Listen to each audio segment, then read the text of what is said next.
राधे राधे। आप सभी लोगों का नक्षत्र गुरु यूट्यूब चैनल में मैं ज्योतिष आचार्य वेद प्रकाश तिवारी हार्दिक स्वागत करता हूं। आज हम लोग मेष राशि वाले जातकों का हाल अप्रैल के महीने में कैसा रहेगा इसकी आज हम लोग चर्चा करेंगे। ठीक है, इस राशिफल को आप अपने लग्न कुंडली या चंद्र राशि चंद्र कुंडली के आधार पर है, जो भी आपको पता हो। यदि लग्न आपको पता हो वो तो ज़्यादा अच्छा रहेगा, लेकिन अगर नहीं है तो चंद्र से भी देख सकते हैं। ठीक है, तो आपसे निवेदन है कि इस वीडियो को पूरा अंत तक देखिए, जिससे आप लोगों को ग्रहों का हाल पता चलेगा, जिससे आप लोग इसका अच्छा लाभ उठा सकते हैं और आपके लिए बहुत ही यह लाभदायक सिद्ध होगा। ठीक है, आइए आराम करते हैं। अप्रैल के महीने में मेष राशि में ही ये शुक्रदेव बैठे हुए हैं। ठीक है, और मेष राशि के जो स्वामी होते हैं मंगल देव, वो अभी 11वें भाव में बैठे हुए हैं। ठीक है ना, मंगल देव 2 अप्रैल को ही मीन राशि में बदल जाएंगे, मीन राशि में चले जाएंगे, मतलब 1 तारीख को ही बस ये हैं। ठीक है ना, तो इनका पूरा का पूरा फल मीन राशि के अनुसार ही मिलेगा, क्योंकि मीन राशि में जा रहे हैं। ठीक है ना, 2 अप्रैल को 15:15 पे दोपहर में ये राशि परिवर्तन कर जाएंगे। जगह के अनुसार, जहां भी आप लोगों का जगह होगा उसके अनुसार समय थोड़ा बहुत आगे पीछे हो सकता है, लेकिन 2 तारीख को राशि परिवर्तन हो रहा है। ठीक है, 2 अप्रैल को। तो लग्नेश के रूप में ये द्वादश भाव में जा रहे हैं। ठीक है ना, द्वादश भाव किस चीज़ का होता है? तो व्यय का होता है, हॉस्पिटल के होते हैं। ठीक है ना, तो इसमें ये चूंकि द्वादश भाव होता है ना, ये अच्छा भाव नहीं कहते, ये त्रिक भाव में से एक भाव कहलाता है, तो अच्छा तो माना नहीं जाता है। और लग्न से स्वास्थ्य देखा जाता है, प्रतिरोधक क्षमता देखा जाता है, स्वास्थ्य हो गया, चरित्र हो गया, स्वभाव हो गया, सिर का विचार किया जाता है, व्यवहार का विचार किया, इन सब चीज़ों का विचार किया जाता है। ठीक है ना, तो चूंकि स्वास्थ्य के अनुसार देख ले तो अभी इसमें सिर है, मस्तिष्क है, मस्तिष्क के जो स्वामी हो मंगल है वो द्वादश भाव में जा रहे हैं शनि देव के साथ और सूर्य देव के साथ। शनि और सूर्य 2 क्रूर ग्रह पहले से पड़े हुए हैं। ठीक है, और मंगल देव भी यहाँ पे चले जाएंगे। तो शनि और मंगल जो कि बहुत ही क्रूर ग्रह हैं, इन दोनों के मिलने से विस्फोटक योग बनता है। ठीक है ना, और शनि सूर्य का अंधक दोष पहले से बना हुआ है। ठीक है ना, तो इस समय क्या होगा कि शरीर में थोड़ा आलसपन रहेगा, क्योंकि शनि देव आलसपन के, धीमेपन के कारक होते हैं। तो शरीर में आलसपन रहेगा, गुस्सा ज़्यादा बढ़ेगा, क्योंकि यहाँ पे विस्फोटक योग बन रहा है और सूर्य शनि भी हैं, 3 क्रूर ग्रह एक साथ होंगे।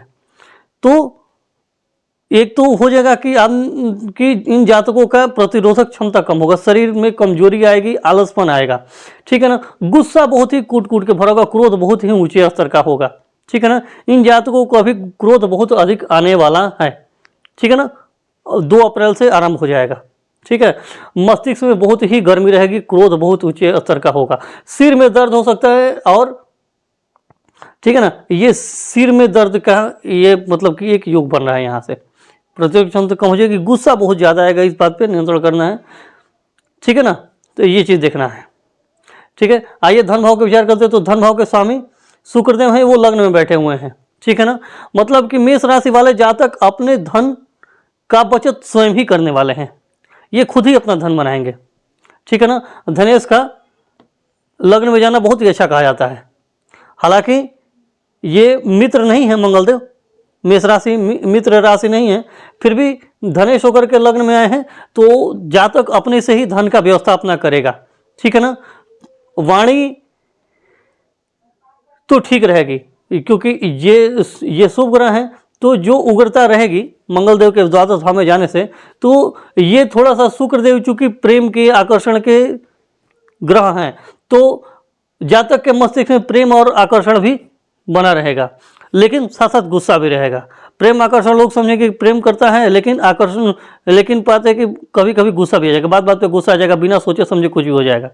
ठीक है ना, तो ऐसा मूड बदलता रहेगा। ठीक है ना, ये कुटुंब का भी भाव होता है, तो कुटुंब के स्वामी जो होते हैं वो भी आ गए हैं लग्न में।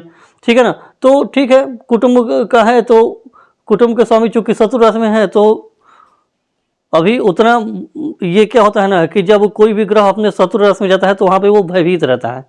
ठीक है ना, तो उस स्तर के काम नहीं हो पाते हैं। ठीक है ना। तो अभी जो कुटुंबीजन होंगे वो उस स्तर के अपने पूरे स्तर में नहीं रहेंगे, अपने पूरे मजबूती के साथ नहीं रहेंगे, थोड़ी समस्या रहेगी। वाणी भी ठीक रहेगी, चूंकि ये शुभ ग्रह है और लग्न में आए हैं तो शुभता तो रहेगी, लेकिन मंगल देव चूंकि चूंकि 3 क्रूर ग्रह के साथ हैं तो ये पलड़ा ज़्यादा भारी हो रहा है, ठीक है ना। मंगल देव ज़्यादा पीड़ित हैं, ये प्रेम और आकर्षण मस्तिष्क में भरेगा, लेकिन इसकी मात्रा थोड़ा कम रहेगी, ठीक है ना। क्योंकि शुक्र देव यहाँ पे शत्रु राशि में है और मंगल देव यहाँ पे मित्र राशि में है और दुर्योग बन रहे 12 भाव में, तो ये थोड़ा सा ज़्यादा बली है, ठीक है। और चूंकि धन भाव पर शनि की तीसरी दृष्टि भी पड़ रही है, देख रहे हैं आप लोग, ठीक है। धन भाव पर तीसरी दृष्टि पड़ रही है। ये लग्न पर केतु की भी दृष्टि पड़ रही है, देख रहे हैं ना, लग्न पर केतु की 9वीं दृष्टि पड़ रही है। तो क्या होगा, सिर में चोट लगने की आशंका है, चोट लग सकती है, ठीक है ना। अगर किसी के ग्रह की दशा कुंडली में ज़्यादा खराब है तो सिर में किसी चीज़ का ऑपरेशन भी हो सकता है, ठीक है ना। ब्रेन का प्रॉब्लम हो सकती है, क्योंकि केतु देव है तो ज़्यादा सिर दर्द करेगा, सिर का ये मस्तिष्क का कारक है, ठीक है ना। धन भाव पर शनि की तीसरी दृष्टि पड़ रही है, ठीक है ना। और मेष राशि वालों पे अभी शनि की 7.5 भी चल रही है, तो धन के खर्चे का तो योग बन रहा है, ठीक है ना। कुटुंब के लोग यहाँ पे चूंकि ये कुटुंब भाव के स्वामी लग्न में आए हैं, अपने उस लेवल में तो नहीं रहेंगे, अपने पूरी स्तर में नहीं रहेंगे, लेकिन चूंकि शनि की तीसरी दृष्टि इस भाव पे पड़ रही है तो थोड़े कुटुंब के लोगों में आलसपन रहेगा, ठीक है ना। थोड़ा ढिठता रहेगी, मन ही मन में कूड़ते रहेंगे, क्योंकि शत्रु राशि में कुछ कर तो पाएंगे नहीं लेकिन कूड़ते रहेंगे, ठीक है ना। वाणी का है तो वाणी चूंकि शुभ ग्रह है तो ठीक है, कुछ शुभता लाएंगे, जैसे मंगलदेव 12 में गए हैं तो कुछ शुभता तो लाएंगे, ठीक है ना। मुख में वाणी में थोड़ी सी कठोरता यहाँ से भी दिख रही है, क्योंकि एक तो वो शनि की तीसरी दृष्टि वाणी भाव पे आ रही है, तो वाणी में क्रूरता का योग है, आपका गुस्सा बहुत ही ज़्यादा बढ़ेगा और एक गुस्सा आप दूसरों पर प्रकट भी करेंगे, ठीक है। तीसरे भाव की बात कर लेते हैं तो तीसरे भाव में देवगुरु बृहस्पति हैं, ठीक है, और इस भाव के लिए भाग्य के स्वामी भी होते हैं, ठीक है। तो भाग्येश होकर के यहाँ पे बैठे हुए तो बहुत अच्छा है। इस समय क्या होता है कि जातक को उतना मेहनत नहीं करना पड़ेगा, क्योंकि देवगुरु बृहस्पति शुभ ग्रह है, भाग्य भाव को देख रहे तो भाग्य जगेगा, ठीक है ना।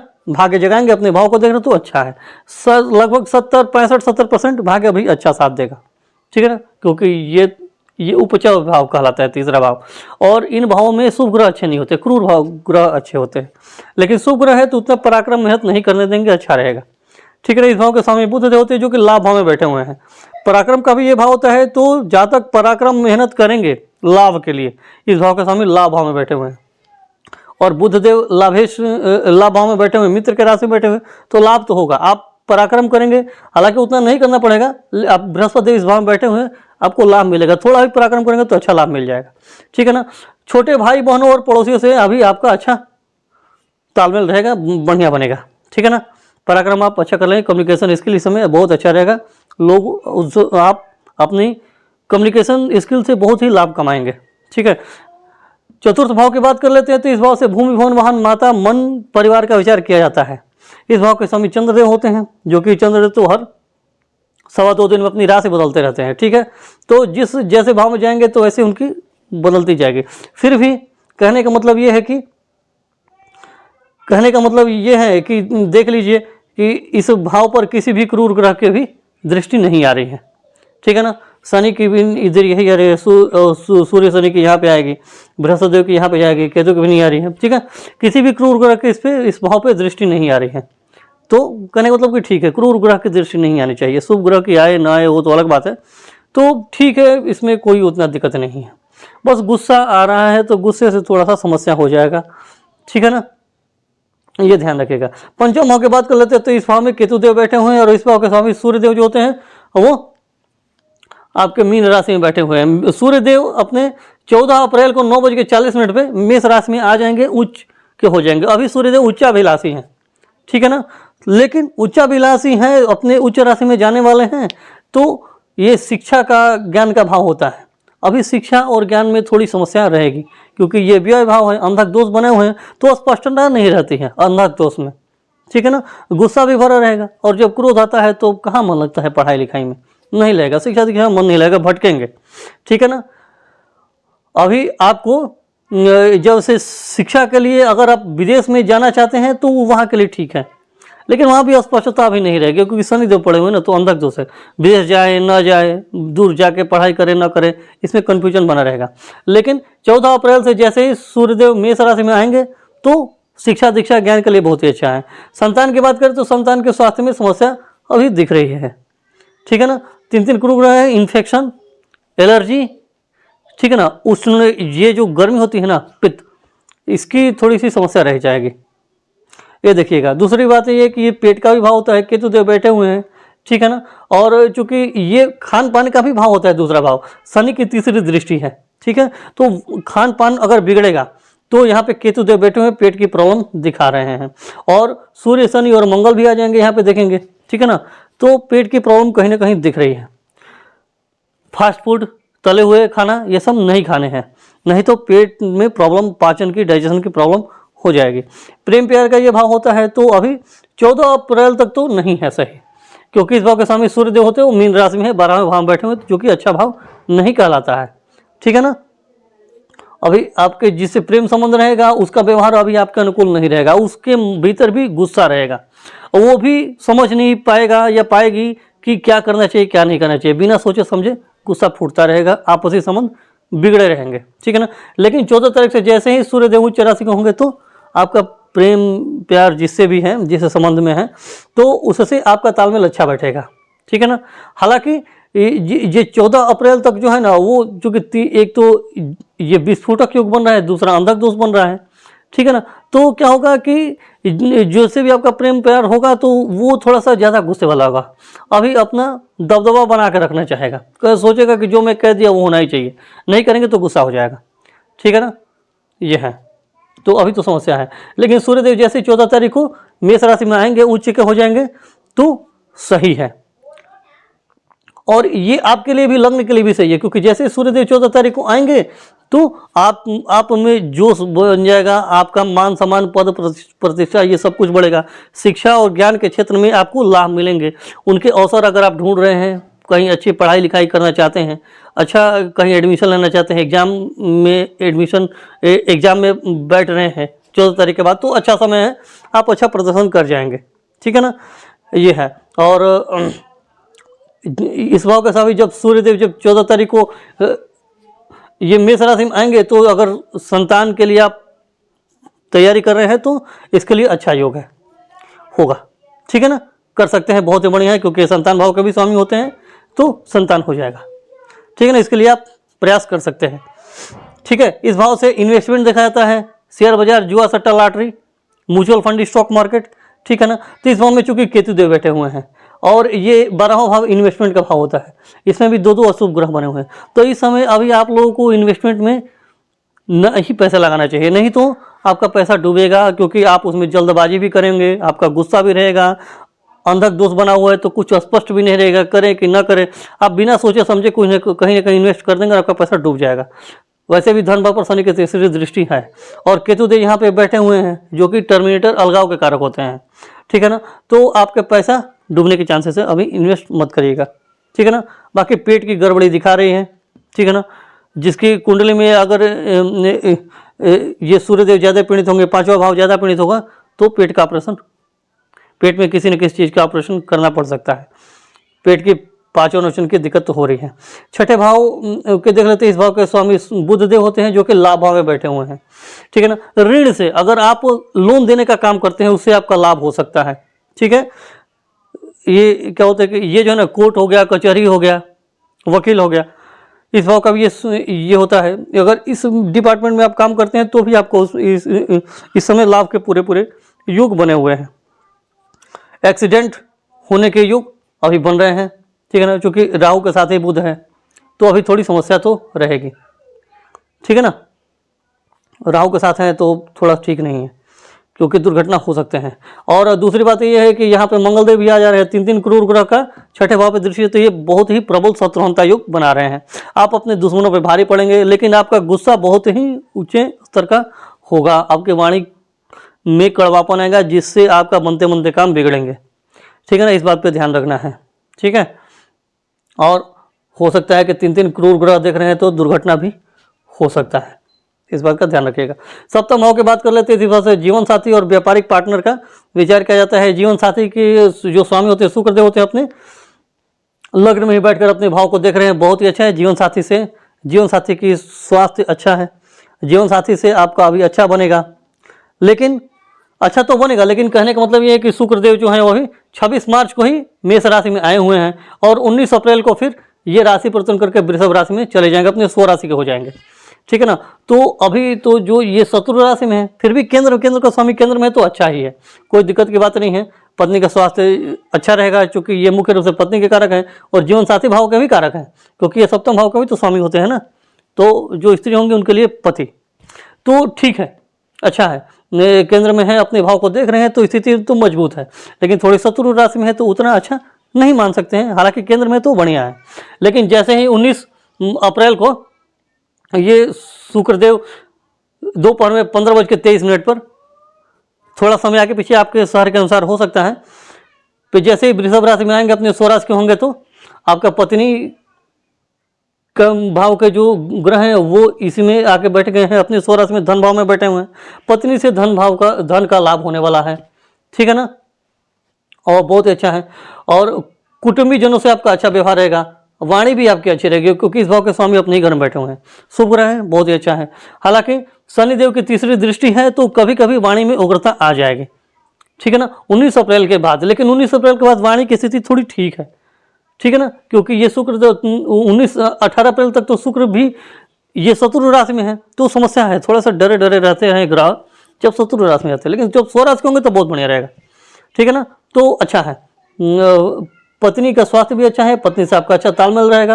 हालांकि शनि की तीसरी दृष्टि है, तो अगर आपका गुस्सा बढ़ेगा, आपको कुछ समझ में नहीं आएगा, बिना सोचे समझे कुछ भी गुस्से में किसी को बोल देंगे, तो आपका आपसी पत्नी से फिर नहीं बनेगा, या जीवन साथी से आपका आपसी लड़ाई मनमुटाव झगड़े हो सकते हैं, ठीक है ना। और ऐसे ही व्यापारिक पार्टनर की बात कर लेते हैं, तो जो भी आपका व्यापार में साझेदार है उसका भी सेम भाव है, अभी वो भी ठीक है, लेकिन कहने का मतलब है कि वो भी अपना अभी फुल काम पूरा जो अंदर से उसका 100% है वो नहीं हो पा रहा है, क्योंकि अभी शत्रु राशि में शुक्रदेव है, हालांकि केंद्र में ठीक है, काम तो हो रहा है, लेकिन उतना नहीं हो पा रहा है। जैसे 19 अप्रैल को राशि परिवर्तन होगा, बहुत अच्छा, उधर से आपके जो व्यापारिक पार्टनर है उससे अच्छा आपका सपोर्ट मिलेगा, आपको अच्छा पैसे रुपये का बहुत अच्छा लाभ मिलने वाला है, कोई दिक्कत की बात नहीं है, ठीक है। अष्टम भाव की बात कर लेते हैं, तो इस भाव से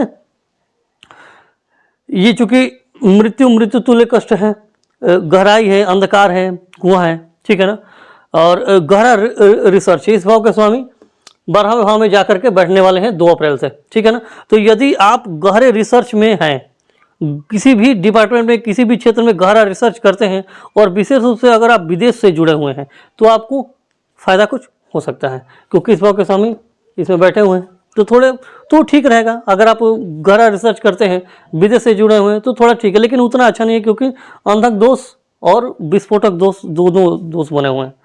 तो आप करना चाहते हैं तो अभी लाभ तो नहीं मिलेगा, लेकिन आपको वेट करेंगे, थोड़ा सा स्थितियाँ बदलेंगी तो लाभ मिलेगा। तो गहरा रिसर्च कर रहे हैं या विदेश से जुड़े हैं, तो थोड़ा सा वेट करने के बाद थोड़ा ठीक हो जाएगा, अभी तो स्थिति सही नहीं है, ठीक है ना।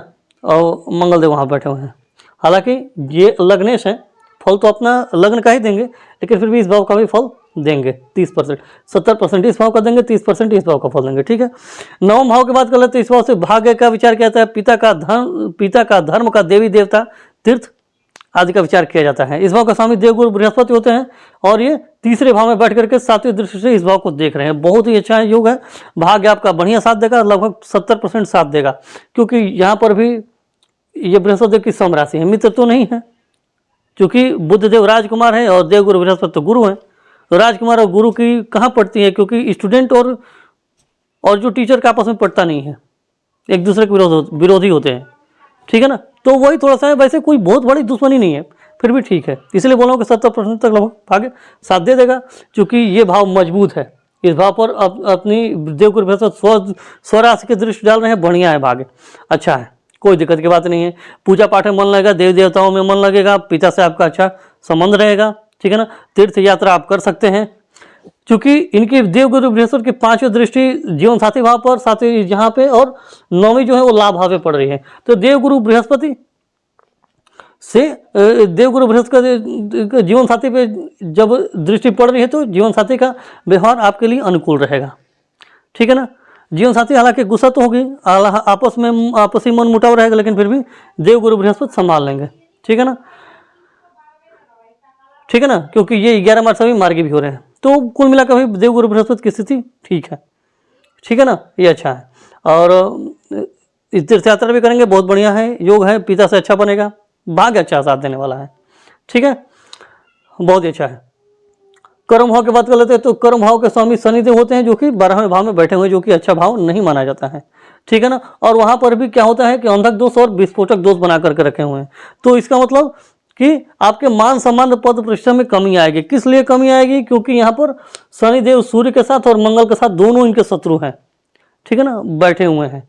तो आपका जो कार्यस्थल पे जो भी सहकर्मी होंगे उनसे आपका अच्छा नहीं बनेगा, आपके मान सम्मान पद प्रतिष्ठा में कमी आएगी। आप कितना भी मेहनत करेंगे तो आपको उतना महत्व नहीं दिया जाएगा, आपकी कमियां निकालने में लोग तत्पर रहेंगे।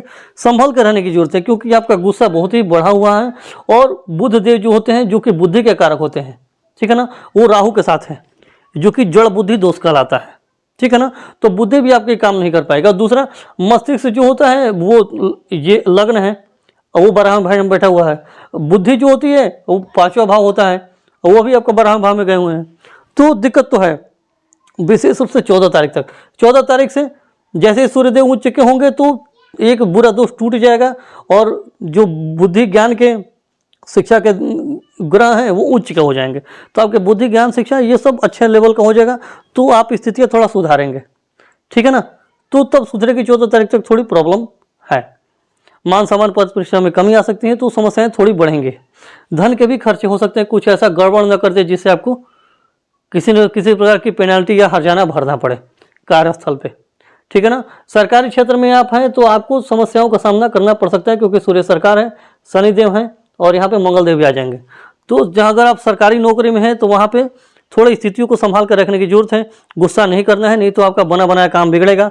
आपको धन हानि के तो योग बन ही रहे हैं, और साथ साथ मान सम्मान पद प्रतिष्ठा की भी हानि होने वाली है, तो संभल कर रहने की आवश्यकता है। 11वें भाव की बात कर लेते हैं, तो इस भाव में राहु रहेंगे और बुध रहेंगे, ठीक है ना, जो कि ये दिखाता है कि मेष राशि वाले जातक अपने लाभ तो हासिल करके ही रहेंगे, लाभ तो मिलेगा ही, क्योंकि भले ही जड़ बुद्धि दोष है, लेकिन इससे आदमी थोड़ा अपने काम बनाने में तेज तरार हो जाता है, क्योंकि राहु और बुध का 5वीं दृष्टि जो है ना वो यहाँ पे पड़ रही है, ठीक है। तो बढ़िया है, कोई दिक्कत की बात नहीं है, अपने काम बनाने में चतुर तो रहेंगे, आपको लाभ मिलेगा, लेकिन साथ ही खर्चे का योग बन रहा है, ये थोड़ी सी समस्या है, ठीक है ना। आपकी इच्छा पूर्ति होगी, लेकिन उस स्तर की नहीं हो पाएगी, क्योंकि राहु भी है। राहु बुध वैसे तुम दोनों मित्र राशि में, तो इच्छा पूर्ति, महत्वाकांक्षाओं की पूर्ति, आपकी अभिलाषाओं की पूर्ति सब कुछ होने वाली है, कोई दिक्कत की बात नहीं है, समस्या नहीं है, ठीक है ना। 12वें भाव की बात कर लेते हैं, तो इस भाव से व्यय देखा जाता है, क्योंकि ये खर्चे का भाव है। तो 3 क्रूर ग्रह हैं, 2 अशुभ योग बने हुए हैं, तो खर्चे तो आपके होने वाले हैं। और वैसे भी धन भाव पर शनि की तीसरी दृष्टि है, तो खर्चे तो होंगे। यह भाव बेडरूम भी होता है, आपका शयन कक्ष होता है। शयन कक्ष में 3 क्रूर ग्रह, पाप ग्रह होते हैं, जो कि गर्मी के माहौल तो अच्छा करेंगे नहीं। तो आपका जीवन साथी से जो शयन कक्ष का जो वातावरण है वो सही नहीं रहेगा, वहाँ पे बहुत ही मनमुटाव रहेगा, झगड़े का योग बन रहा है। तो आपका भी वैवाहिक जीवन में थोड़ा यहाँ समस्या दिख रही है। लेकिन जैसे ही शुक्रदेव ये 19 अप्रैल को राशि परिवर्तन करके अपना वृषभ राशि में आएंगे, स्वराशि के होंगे, तो थोड़ा ठीक होगा, ठीक है ना। 19 अप्रैल को तो ये आ जाएंगे, क्योंकि सूर्यदेव 14 तारीख को ही राशि परिवर्तन करके इधर आ जाएंगे, एक योग टूट जाएगा, और उसके बाद से 19 तारीख को शुक्रदेव भी अपने राशि में आ जाएंगे। तो 19 तारीख से आपका पूरा बढ़िया होने वाला है, योग बन रहे हैं, ठीक है ना। तो लेकिन उसके पहले आपको थोड़ा सा अपने आप पर नियंत्रण रखने की जरूरत है, ठीक है ना। आपके पैरों में चोट लगने की मतलब कि है, चोट चपेट लग सकता है, पैरों में प्रॉब्लम हो सकती है, ध्यान देने की आवश्यकता है, ठीक है ना। बाकी तो सब ठीक है। तो ये रहा मेष राशि वाले जातकों का हाल अप्रैल के महीने में कैसा रहेगा, इसकी हम लोगों ने चर्चा की, ठीक है ना। चलिए अब हम लोग उपाय का चर्चा कर लेते हैं। तो इसके लिए सबसे पहले तो आपको मंगल देव के बीज मंत्र ओम अंग अंगारकाय नमः का जाप करना पड़ेगा 108 बार संकल्प के साथ, ठीक है ना। संकल्प कर लीजिए, उसका विधि बता दे रहा हूँ कि मैं अपना नाम ले लीजिएगा, मैं इस गोत्र में उत्पन्न हुआ हूँ, मैं अपनी कुंडली में उपस्थित मंगल देव के सभी अशुभ प्रभाव को समाप्त करने के लिए मंगल देव के बीज मंत्र का 108 बार जप कर रहा हूँ या जप कर रही हूँ। हाथ में जल और अक्षत लेके ये बोलना है मन में, ठीक है। उसके बाद से बोलने के बाद जमीन पे अक्षत और जल छोड़ दीजिएगा, मंगल देव को प्रणाम करके और बीज मंत्र का 108 बार जप करिएगा। यही विधि रहेगी। सारे उपाय में कोई उपाय कर रहे हैं तो उसका आप लोग संकल्प करने के बाद ही कीजिएगा, बिना संकल्प के उपाय काम नहीं करता है, ठीक है ना। शनिदेव का बीज मंत्र का जप करना होगा, ओम शम शनाय शराय नमः 108 बार प्रतिदिन जप करिए। बहुत ही बढ़िया है, क्योंकि मेष राशि वाले पर अभी शनि की सरस्वती भी चल रही है, ठीक है ना।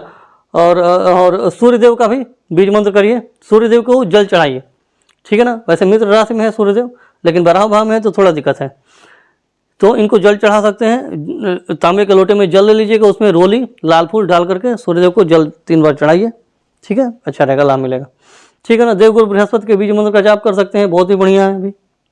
ओम ब्रीम बृहस्पतये नमः संकल्प करने के बाद केतु देव का दान आप करिए इस समय, ठीक है ना। केतु देव का ये जो कलरफुल कपड़े होते हैं, चितकबरे कलर के, एक से ज़्यादा रंग वाले, धारदार चीज़ें होती हैं, जैसे कि चाकू हो गया, छुरी हो गया, कैंची हो गया, ठीक है ना, मंदिर का घंटा हो गया, झंडा हो गया, इन सब का दान करेंगे शनिवार के दिन संकल्प करने के बाद, तो फायदेमंद रहेगा, ठीक है ना। राहु देव अभी ठीक है, बुध देव भी ठीक ही हैं। लाभ में हानि आएगी तो एक बुध देव का भी बीज मंत्र होता है, ओम बोम बुधाय नमः, इसका जप कर सकते हैं। और बुध देव की हरी चीज़ें होती हैं, हरा दाल हो गया, हरे कपड़े हो गए, जो भी हरा फल हो गया, हरा फूल हो गया, इन सब का बुध देव को बुधवार के दिन दान कर सकते हैं, ठीक है ना। किसी भी जरूरतमंद ब्राह्मण मिल गया या मंदिर मिल गया या जो भी गरीब आदमी उसको दान कर सकते हैं, या कोई नहीं तो गाय को खिला सकते हैं, ठीक है ना। तो ये रहा मेष राशि वाले जातकों का हाल अप्रैल के महीने में, इसकी हमने चर्चा की। यदि आप लोगों को यह वीडियो अच्छा लगा तो कृपया इस वीडियो को लाइक करें, इस चैनल को सब्सक्राइब करें, बेल आइकन को हिट करें, और इस वीडियो को अपने रिश्तेदारों और मित्रों को भी जरूर शेयर करें, जिससे कि इसका लाभ उनको भी अवश्य मिले, ठीक है। यदि आप लोगों को अपनी कुंडली का विश्लेषण करवाना हो, कुंडली मिलान करवानी हो, और किसी भी शुभ मुहूर्त की जानकारी लेनी हो, तो आप लोग स्क्रीन पर दिए हुए नंबर पर कॉल कर सकते हैं या व्हाट्सएप मैसेज कर सकते हैं। धन्यवाद। राधे राधे।